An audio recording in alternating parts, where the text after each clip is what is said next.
At my father's second wedding, the tag pinned to my chest read, Housekeeper. His new wife sneered, "You're merely staff here. No chair, no meal, no place." My brother laughed, "Food's for family." I lifted my chin, removed the family ring, and said, "Then I'm not your family anymore." Their smiles collapsed, and that was only the start. Can you imagine standing at your own father's lavish wedding, surrounded by 450 of the city's elite, only to be wearing the exact same black dress as the catering staff? Then, my own brother looked me dead in the eye, and with a sneer, publicly declared, "Food is for family only." What would you do if your own blood treated you like that? Would you slink away, or would you decide to utterly dismantle their entire empire?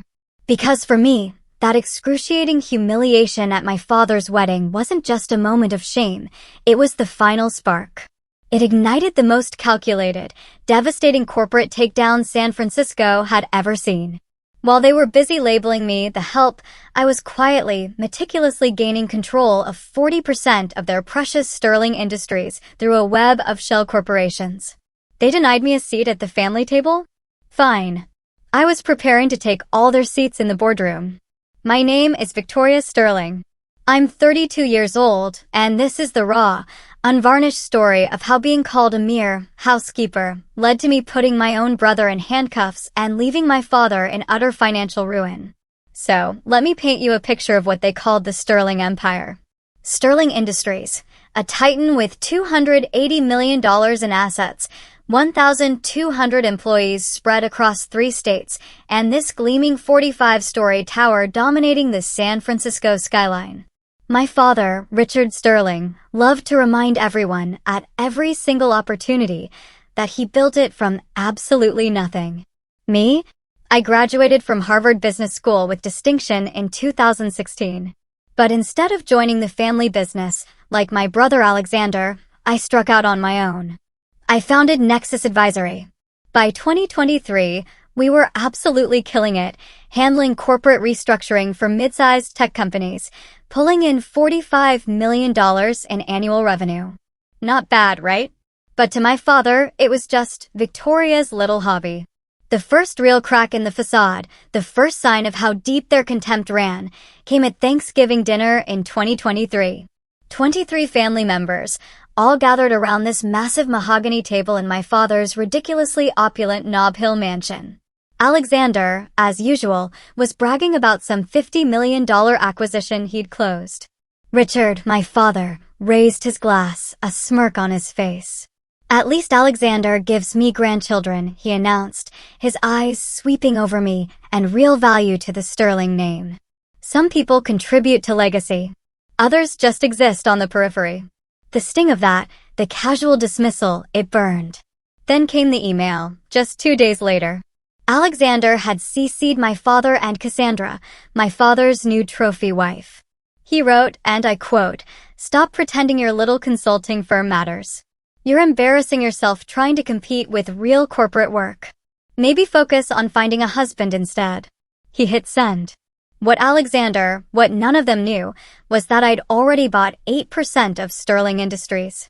My very first shell company, Evergreen Holdings LLC, had snapped those shares up from a deeply disgruntled board member my father had carelessly pushed out, Eleanor Blackwood.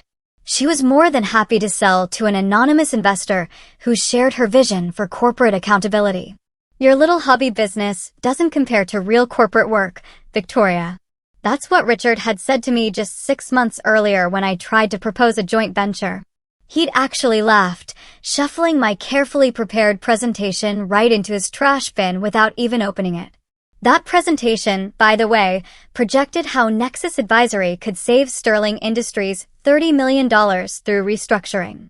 But why would he listen to his disappointment of a daughter? The second blow landed in January 2024, completely by accident. I'd stopped by Sterling Industries just to drop off a birthday gift for Margaret, my father's longtime secretary.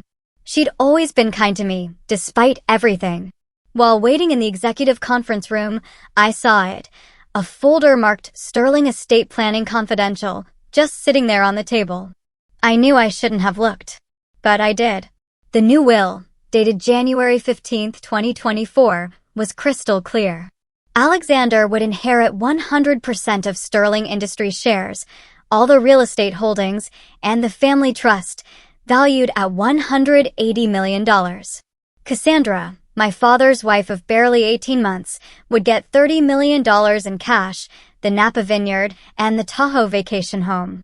Even Alexander's ex-wife was mentioned, a $2 million education trust for their children. My name? It appeared exactly once. In a section titled Disinheritance Clause. Victoria Sterling shall receive no portion of the estate as she has chosen to pursue interests contrary to the family's values and has failed to contribute meaningfully to the Sterling legacy. Failed to contribute meaningfully. The words blurred. My hands shook. 8 years of building my own company, 12 major clients saved from bankruptcy, 200 employees who depended on me. None of it meaningful enough for Richard Sterling. I carefully photographed every single page before placing the folder back exactly as I'd found it. That evening, I sat in my Civic Heights apartment, staring at those photos on my laptop.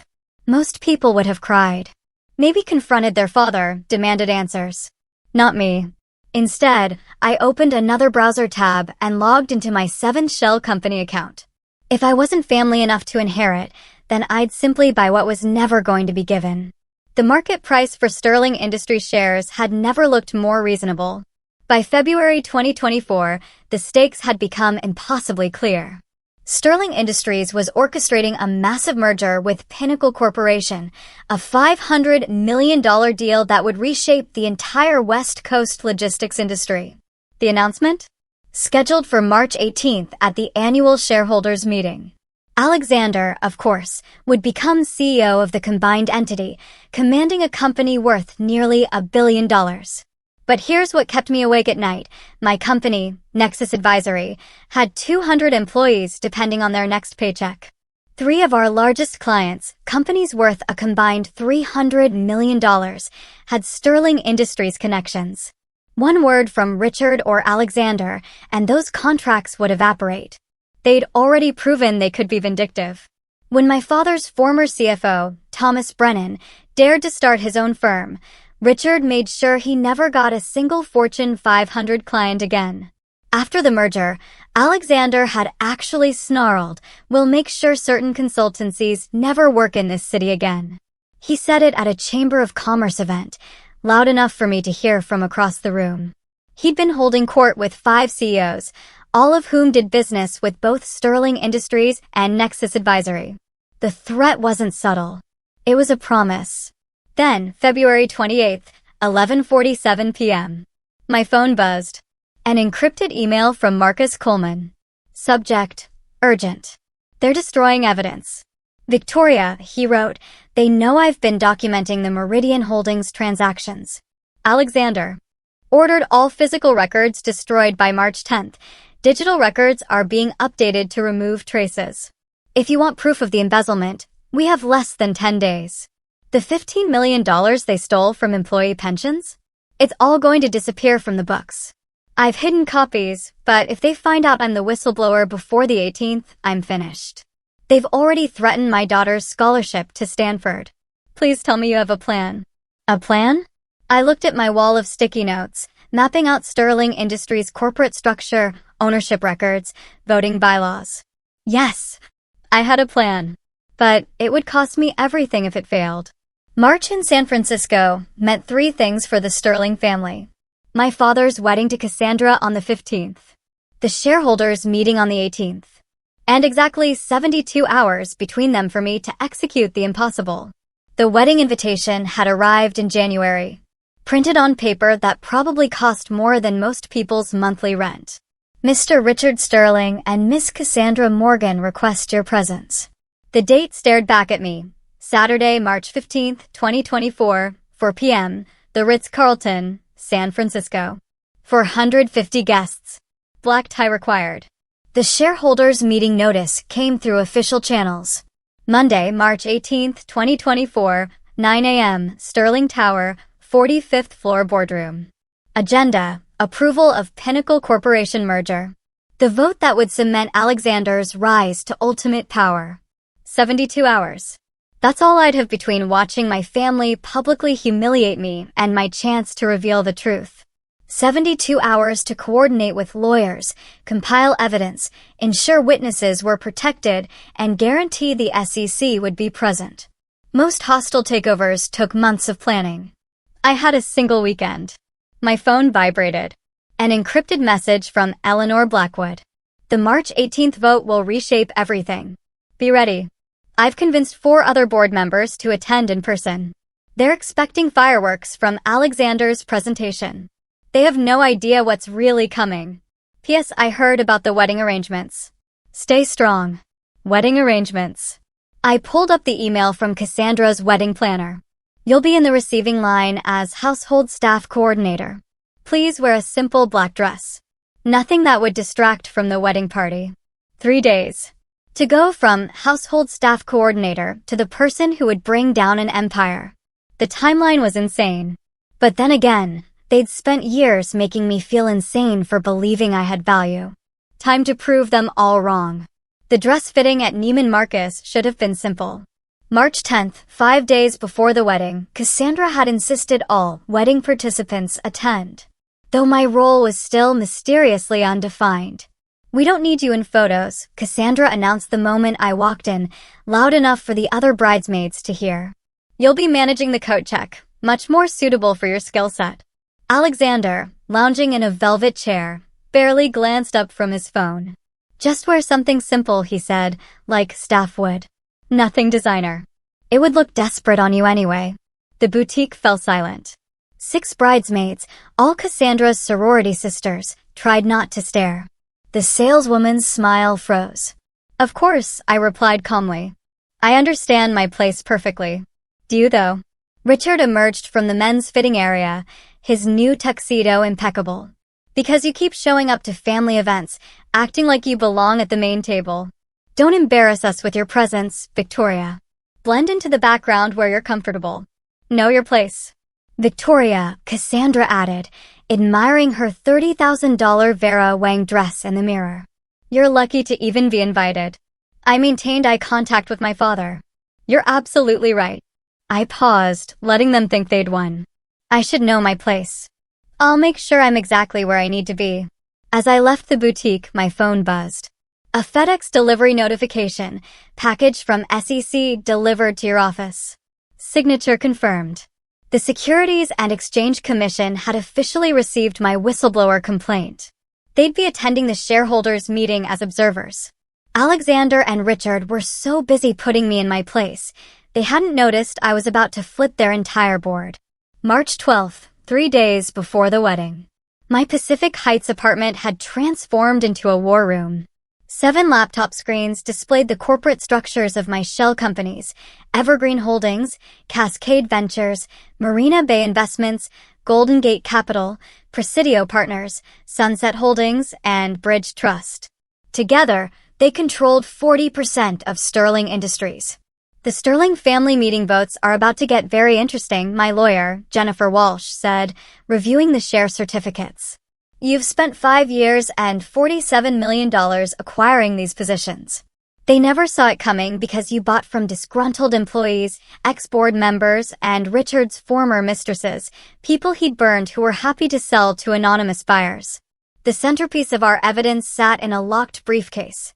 A USB drive from Marcus Coleman, containing 3 years of forensic accounting. $15 million siphoned from employee pension funds through Meridian Holdings, a shell company Alexander thought was untraceable.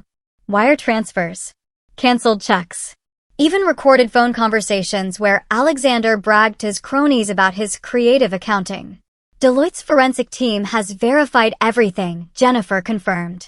3 independent auditors, all willing to testify. The evidence is ironclad. I pulled up the email chain from Eleanor Blackwood, dating back to 2019. She'd been my silent mentor, guiding my share purchases, ensuring I stayed hidden until the perfect moment. I've been waiting 5 years for someone brave enough to expose them, her latest message read. Your father destroyed my husband's company in 2018. Watching his empire crumble from the inside will be poetic justice. My phone rang. Marcus Coleman. Panicked. Alexander's asking questions about who's been buying shares. He knows something's wrong, but can't figure out what. He's hired investigators. Let him investigate, I replied, staring at my reflection in the window. 5 years of planning, $40 million invested, careers and lives at stake. In 6 days, none of his questions will matter. If you've ever been underestimated by your own family, now let me tell you about the wedding day that changed everything. Eleanor Blackwood was the kind of woman who could destroy you with a smile. A 15% shareholder of Sterling Industries, widow of Richard's former business partner, and the only person who'd ever made my father visibly nervous. March 13th, she invited me for tea at the St. Francis Hotel. Your father doesn't know I've been helping you buy shares, she said, stirring her Earl Grey with deliberate precision. 5 years ago, when he orchestrated my husband's bankruptcy, I swore I'd find the right person to take him down. You're that person, Victoria. She slid a manila folder across the table. 3 years of email exchanges between Richard and Alexander. All forwarded from Sterling Industries' own servers. Timestamps intact. Metadata. Preserved. Discussions about handling board members who ask too many questions. Plans to dilute minority shareholders after the merger.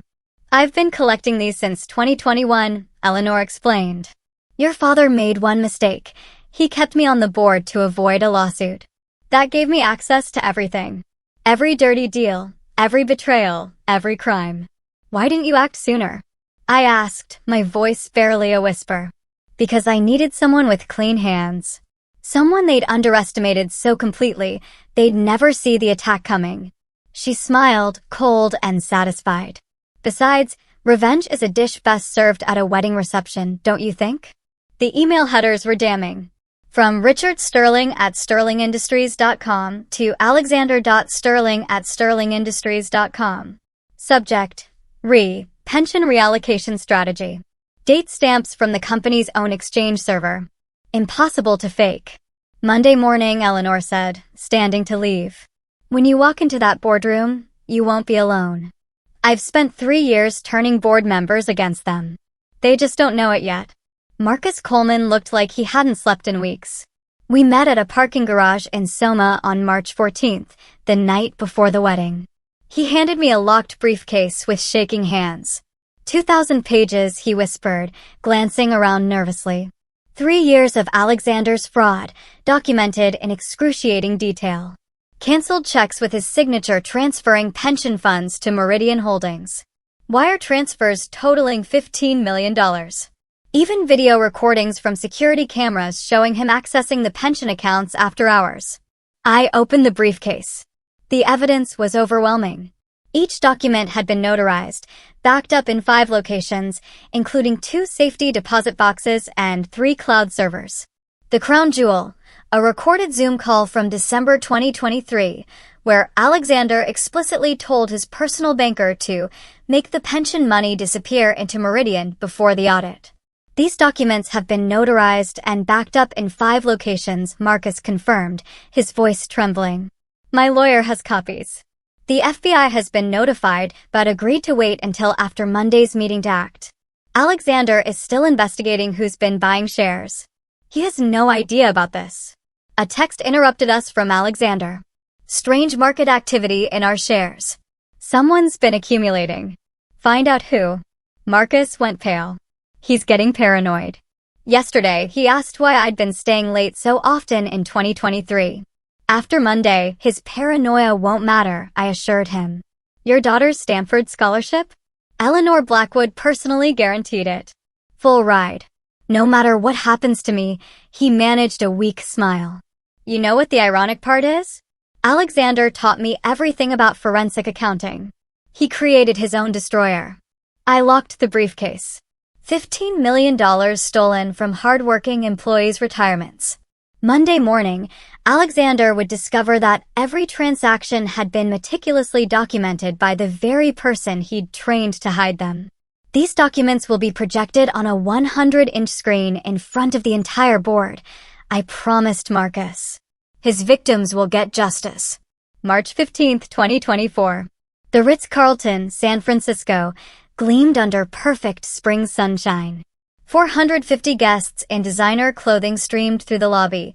CEOs, senators, federal judges, the entire West Coast elite gathered to celebrate Richard Sterling's second chance at happiness. My name tag was waiting at the registration table in elegant calligraphy. Victoria, housekeeper. Not Victoria Sterling. Not daughter of the groom. Just Victoria, housekeeper. The wedding coordinator, a nervous woman named Patricia, couldn't meet my eyes. Mrs. Morgan Sterling specifically requested this arrangement. You're to stand by the service entrance during the ceremony. No assigned seating for the reception. The ceremony space held 450 gilded chairs facing an altar drowning in white orchids. Every chair had a name card except for the corner where I was directed to stand. 3 servers joined me there, all of us in black, invisible against the dark draping. Richard walked past during his entrance, his eyes sliding over me like I was furniture. Cassandra followed in her $30,000 dress, pausing just long enough to stage whisper to her maid of honor, staff should stay in the service area. We don't want any confusion about who belongs here. The CEO of TerraLink Corporation stood 3 feet away. The federal judge who'd overseen Sterling Industries' biggest lawsuit sat in the front row. The publisher of the San Francisco Chronicle took photos. All of them witnessed Cassandra's pronouncement. Several shifted uncomfortably. During the vows, as Richard promised to honor and cherish, I felt my phone vibrate. Eleanor Blackwood, seated in the 3rd row, had sent a photo of my name tag with the caption, "Evidence collected." The reception was worse. 450 place settings at crystal-laden tables. No seat for me. When I approached the buffet, Alexander materialized, blocking my path. "Food is for family only," he laughed, loud enough for the nearby tables to hear. Honestly, Victoria, know your place. That's when I felt something shift inside me. Not break. Crystallize. Years of accepting their contempt, hoping for recognition that would never come, ended in that moment. I stood straighter, looked Alexander directly in the eyes, and smiled. A real smile. Because I knew something he didn't. In 72 hours, he'd be in handcuffs. The moment arrived during Richard's toast. He stood at the head table, champagne flute raised, Cassandra glowing beside him.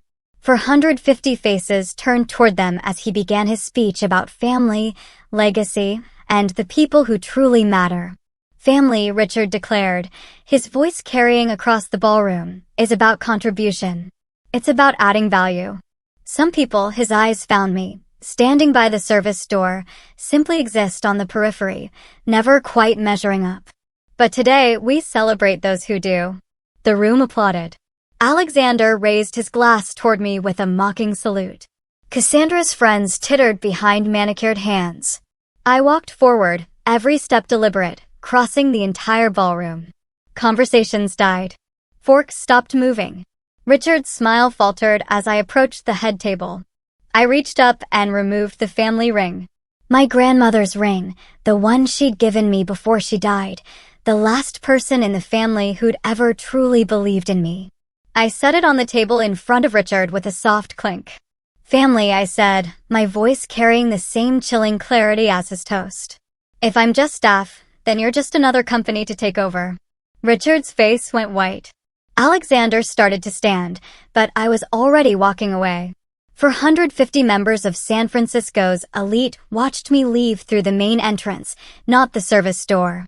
The whisper started before I even reached the lobby. In the parking lot, I pulled out my phone and typed 5 words to Jennifer Walsh, "Execute Project Revelation." Full acceleration. Her response was immediate, "Understood." SEC notified. Deloitte's team activated. Board members confirmed for Monday. All systems go. I sat in my Tesla, looking back at the glowing ballroom windows. They were probably laughing about my dramatic exit, turning it into another story about unstable Victoria. Let them laugh. They had exactly 71 hours and 23 minutes left of their empire. The next 48 hours blurred together in a symphony of precision planning. My apartment became command central for the most carefully orchestrated corporate takedown in San Francisco history. Saturday night through Monday dawn, Jennifer Walsh and her team of 12 lawyers worked in shifts, preparing SEC filings, shareholder notifications, and cease and desist orders. Every single document had to be perfect. One procedural error and Alexander's lawyers would tear us apart. Sunday, 2 p.m. Deloitte's forensic accounting team delivered their preliminary report. The embezzlement is worse than we thought, the lead auditor said, his voice grave. It's not just $15 million. There's another $8 million hidden in offshore accounts. $23 million total. Sunday, 6 p.m. The SEC confirmed attendance. James Mitchell, senior investigator, would personally observe Monday's meeting. We've opened a formal investigation based on your whistleblower complaint, he confirmed. If your evidence holds, we'll make arrests on site. Sunday, 11 p.m. 17 of 23 board members confirmed they'd attend in person instead of calling in. Eleanor had done her work well. They smelled blood in the water. Monday, 3 a.m. I couldn't sleep. I stood at my window, watching the city lights, holding the USB drive that would destroy Alexander. 6 months ago, I'd started planning this moment. But really, they'd been planning it for me for years. Every dismissive comment, every public humiliation, every reminder that I wasn't good enough. Monday, 6 a.m. Final confirmation from Marcus Coleman. I'm in the building. All original documents are in the boardroom safe. Alexander has no idea. Monday, 7 a.m. I put on my best suit. Armani. Charcoal gray. The one I'd worn to close my biggest client deal. In 2 hours, the Sterling Empire would face its reckoning. Can you imagine the look on their faces? March 18, 2024, 9 a.m. Sterling Tower's 45th floor boardroom was Alexander's kingdom. Floor-to-ceiling windows overlooking the bay, a mahogany table that cost more than most people's houses, and a 100-inch presentation screen where he was displaying his merger masterpiece.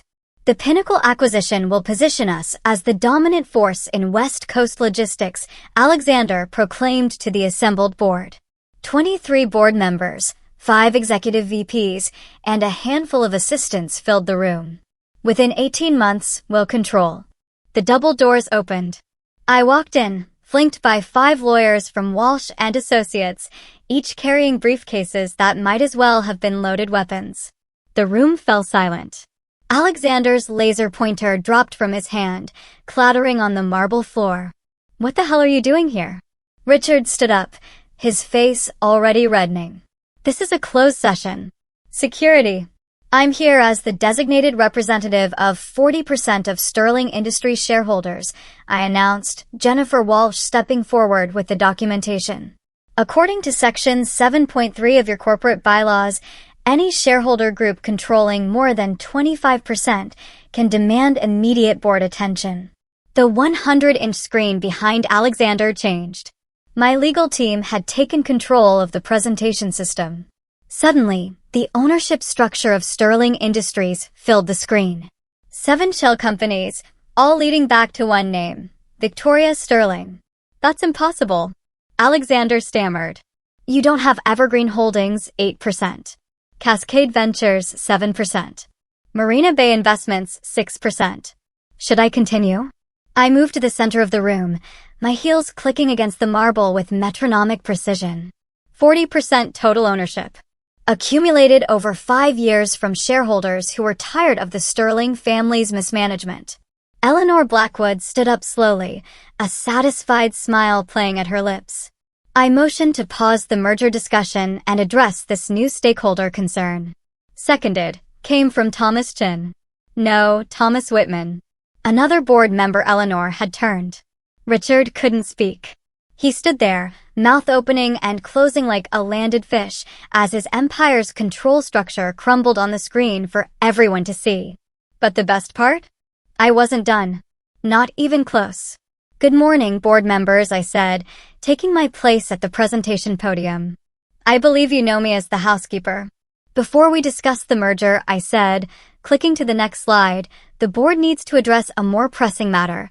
$23 million missing from employee pension funds. The screen exploded with evidence. 47 slides of meticulously documented fraud. Canceled checks with Alexander's signature. Wire transfer confirmations to Meridian Holdings. Bank statements showing the systematic drainage of retirement accounts. This is fabricated. Alexander shouted, but his voice cracked. You can't just. Every document has been authenticated by 3 independent sources, Jennifer Walsh interrupted, her voice calm and firm. Deloitte's forensic team spent 2 weeks verifying each transaction. Mr. Coleman from accounting can attest to their authenticity. Marcus stood up from his seat in the corner, holding original documents. I've been documenting this fraud for 3 years. Every transfer, every forged authorization, every deleted email. I have copies. The room erupted. Board members shouted questions. Richard slammed his fist on the table. But I kept clicking through slides, each one more damning than the last. Slide 23, an email from Alexander to his personal banker, subject line pension reallocation complete. Slide 31, security footage of Alexander accessing pension systems at 2 a.m. outside normal procedures.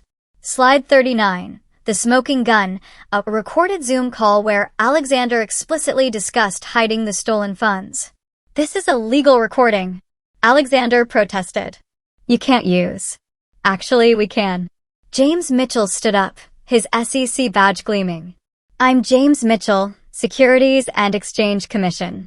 We've been investigating Sterling Industries for 6 months based on Miss Sterling's whistleblower complaint. This evidence has been submitted to federal prosecutors. The color drained from Alexander's face as 2 FBI agents entered the boardroom. They'd been waiting in the hallway. Every document has been authenticated by 3 independent sources, I repeated, my voice steady as granite. The theft is undeniable. The evidence is overwhelming. And the consequences are inevitable. Richard finally found his voice. Victoria, you don't understand what you're doing. You're destroying your own family. No, I corrected him, looking directly into his horrified eyes. I'm protecting 200 employees whose retirements you stole. Family doesn't do what you did. The FBI agents moved toward Alexander with practiced efficiency. Alexander Sterling, you're under arrest for embezzlement, wire fraud, and violation of ERISA pension regulations. Dad. Alexander looked desperately at Richard. Do something. But Richard couldn't even stand. He slumped in his chair as the agents cuffed his son in front of the entire board. The metallic click of handcuffs echoed through the silent boardroom. This is insane. Alexander struggled against the agents. It's a setup. She's lying. James Mitchell from the SEC pulled up his tablet. Mr. Sterling, we have your signed confession from December's recorded call. You explicitly stated, and I quote, make the pension money disappear into Meridian before the audit. Would you like to hear the recording? On the conference phone, Cassandra's voice crackled through. Richard, what's happening? The news is saying Alexander was arrested. Eleanor Blackwood stood up. I motion for an immediate vote of no confidence in Richard Sterling as CEO and chairman. Seconded, came from 4 board members simultaneously. The vote was swift and brutal, 18 for removal, 3 against, 2 abstaining. Richard Sterling, the man who'd built an empire, was stripped of his power in less than 60 seconds. Furthermore, Eleanor continued, I nominate Victoria Sterling for an independent board seat, effective immediately. This time, the vote was 18-5 in favor. Trading had been halted 20 minutes ago when news of the FBI's presence hit the wire. Sterling Industries stock was in freefall. The merger with Pinnacle was dead. Everything Richard and Alexander had worked toward for the past year evaporated in the span of a single morning. The housekeeper motion passes, Eleanor announced with undisguised satisfaction. Meeting adjourned. As the FBI led Alexander out, he turned back one last time. You destroyed us, your own family. No, I replied, gathering my papers with steady hands. You destroyed yourselves. I just made sure everyone could see it. Richard remained frozen in his chair as board members filed out, most avoiding eye contact with him. His empire, his legacy, his carefully crafted reputation, all of it lay in ruins around him. The housekeeper had cleaned house. The legal dominoes fell fast and hard. Within 3 hours of Alexander's arrest, federal prosecutors unsealed a 47-count indictment, securities fraud, embezzlement, money laundering, conspiracy, and violation of pension protection laws. Each charge carrying potential decades in prison. Alexander Sterling faces a minimum of 15 years if convicted on even half these counts, the lead prosecutor announced at an impromptu press conference outside Sterling Tower. This represents one of the largest pension fraud cases in California history. Sterling Industries faced its own reckoning. The SEC imposed an immediate $75 million fine for failure to maintain proper oversight. The Department of Labor launched a separate investigation. 3 class action lawsuits were filed before markets closed, seeking damages exceeding $200 million. But I wasn't interested in revenge theater. That afternoon, I sat with Jennifer Walsh and Sterling Industries' interim CEO to structure the solution. Every penny stolen from the pension fund will be restored, I stated. Full restitution plus interest, paid from the company reserves and Alexander's frozen assets. That's nearly $30 million with penalties and interest, the interim CEO protested, aghast. Then Sterling Industries better find it, I replied, my voice unwavering. Those employees worked their entire careers for that money. Richard, stripped of his titles, but still a shareholder, had to watch as his personal assets were frozen pending investigation. The Nob Hill mansion, the yacht, the art collection, all potentially subject to seizure if he was found complicit. By 5 p.m., the pension fund had received its first emergency restoration payment of $10 million. The remaining amount would be paid within 90 days, supervised by federal monitors. Justice isn't revenge, it's accountability, I told the employee committee that had gathered in the lobby. Your retirements are safe. That's all that really mattered. Marcus Coleman pulled me aside afterward. They offered me chief financial officer, he said, still seeming stunned. The board wants someone they can trust. You've earned it, I replied. He nodded, then asked quietly, what about you? You could be CEO. The board would support it. No, I said firmly. I don't want their empire. I just wanted my dignity back. The personal aftermath was swift and merciless. Cassandra filed for divorce within 48 hours, but her prenuptial agreement was ironclad. She'd get nothing from frozen assets. The wedding that had cost $500,000 became the most expensive humiliation in San Francisco's social history. I didn't know about any fraud, she told reporters outside her lawyer's office, designer sunglasses failing to hide her puffy eyes. I'm a victim, too. But the prenup Richard had insisted on to protect the family wealth now protected him from her. She'd receive only what she'd brought to the marriage, debt from her failed modeling agency and a reputation in tatters. Alexander's situation grew worse daily. His wife filed for sole custody of their children. His country club revoked his membership. His name was removed from every charity board in the city. The golden boy who'd had everything handed to him now sat in federal detention, bail denied as a flight risk. Richard, aged 10 years in 10 days, was alone in his mansion. Staff dismissed, accounts frozen, awaiting potential charges. He became a ghost in his own life. The society invitations stopped. The phone stopped ringing. The man who'd once commanded rooms full of CEOs now couldn't get a returned call. I received a letter from him, delivered by courier. Victoria, I know you won't respond, but I need you to know I'm sorry. I see now what I refused to see before. You were the only one with real strength, real intelligence, real integrity. I was so blinded by my own prejudices that I pushed away the only child who truly inherited my business acumen. I don't ask for forgiveness. I just wanted you to know. I filed it with my lawyer unanswered. Apologies without change are just manipulation. Alexander's letter from federal detention was shorter, but no less manipulative. Sister, we both know this has gone too far. If you recant your testimony, say you were mistaken about some details, I could get minimum security, maybe even probation. We're family, Victoria. Family forgives. That one I kept as evidence of a continued criminal mindset, useful for the prosecution. Cassandra tried Instagram of all things. Daily messages about girl power and supporting each other through tough times. She even tagged me in a post about women in business inspiring each other. The woman who'd literally labeled me housekeeper now wanted to be inspiration buddies. The most surprising contact came through certified mail, a letter from my mother's sister in Boston, whom I hadn't heard from in 15 years. Inside was a photograph I'd never seen, my mother holding infant me, with a handwritten note on the back, "My brilliant daughter will change the world."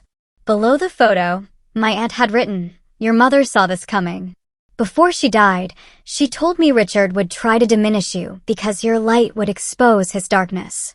She made me promise to send this when you finally stood up to him. She'd be so proud."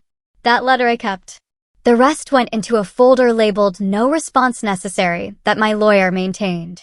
Apologies without change are just manipulation, and I had no interest in being manipulated anymore. Setting boundaries after a lifetime of accepting disrespect required surgical precision.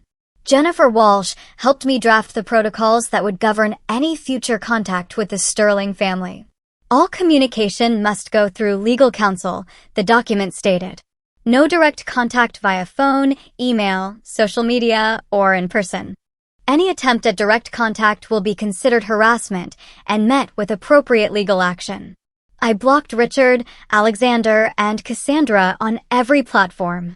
Their phone numbers, email addresses, even their lawyers' paralegals, all filtered straight to Jennifer's firm. The wall between us wasn't built from anger, but from self-preservation. The restraining order against Cassandra became necessary when she showed up at my office building 3 times in 1 week, tearfully telling security she was my stepmother and had a family emergency. Security camera footage of her performances went straight to the court. Therapy helped me process the trauma I'd normalized for years. "You were all alone," my therapist, Dr. Martinez, gently told me. Establishing new rules for my life, that was the most basic form of self-care. No meetings with anyone who'd witnessed my humiliation and stayed silent, unless it was strictly business. No friendly coffees to catch up with people who'd enabled the abuse. No obligation to forgive just because society expected it. Family isn't DNA, I told Dr. Martinez. It's respect, loyalty, and love. I've learned that chosen family, the people who saw my worth when I couldn't, matter more than blood relations who tried to break me. The boundaries extended to my company. Nexus Advisory would never work with Sterling Industries while any Sterling family member remained involved. We had standards now, and those standards included not enabling abusers, even reformed ones. Some called me cold. Others said I was unforgiving. But for the first time in my life, I felt safe, protected, valued. The boundaries weren't walls keeping others out. They were foundations keeping me stable.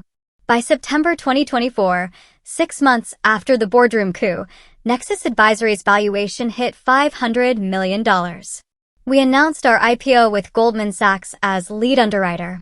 The hobby business that didn't matter was about to go public at a valuation that exceeded Sterling Industries' current market cap. I established the Sterling Foundation, deliberately using the name, with $50 million of my own money. Its mission: providing full-ride MBA scholarships for women who'd been told they weren't good enough. The first recipient was Marcus Coleman's daughter, who'd almost lost her Stanford spot due to Alexander's threats. My engagement to David Chin happened quietly. He'd been there through everything, never trying to fix or save me, just standing beside me as I saved myself. He proposed not with fanfare, but with a simple, heartfelt question. The answer was an immediate, resounding yes. The chosen family I'd built became my real family. Eleanor Blackwood, my unofficial mentor. Marcus Coleman, the brother I should have had. Jennifer Walsh, the protector I'd needed. My employees at Nexus, who'd trusted me when I barely trusted myself. We gathered for Thanksgiving 2024 at my new Marin County home. Not a mansion, just a place filled with warmth and laughter. 23 people who'd earned their seats at my table through loyalty and love, not blood or obligation. Success is the best revenge, I toasted, looking at the faces of people who actually cared about me, but peace is the ultimate victory. David raised his glass. To Victoria, who showed us that sometimes the best way to clean house is to build a better one. The laughter that followed was real, unmarred by hidden contempt or conditional acceptance. This was what family was supposed to feel like. Looking back now, 3 months after that wedding where they labeled me housekeeper, I don't feel anger anymore. Just clarity. I spent 32 years trying to earn love that was never available. Respect that was conditionally withheld. A place at a table that was always just out of reach. The sterling silver spoon I was supposedly born with? It turned out to be stainless steel. Functional, but never quite good enough for the sterling standard. But here's what Richard and Alexander never understood. Stainless steel doesn't tarnish. It doesn't need constant polishing to maintain its value. It's strong, practical, and resilient. Just like the daughter and sister they threw away. The empire they built on ego and embezzlement crumbled in a single morning. The legacy they killed themselves protecting evaporated the moment handcuffs clicked. The family name they valued above actual family became synonymous with corporate fraud. Meanwhile, I built something real. A company based on integrity. Relationships rooted in respect. A life where my worth isn't determined by those who refuse to see it. Your worth isn't determined by those who refuse to see it. I tell this to every scholarship recipient, every young woman who comes to me with stories of being overlooked, undervalued, dismissed. Your worth exists whether they acknowledge it or not. The family ring I returned to Richard that day? He tried to send it back through his lawyer, claiming it was rightfully mine as the eldest daughter. I had it auctioned for charity. It raised $30,000 for a women's shelter. That ring had been in the Sterling family for 4 generations, but it took leaving the family to finally do some good. I'm Victoria Sterling. I'm the housekeeper who cleaned house. And I've never been more proud of my name. Not because of who gave it to me, but because of what I made it mean. What would you have done in my place? Have you ever faced something so utterly unfair? Tell me what you think in the comments below. I really want to know.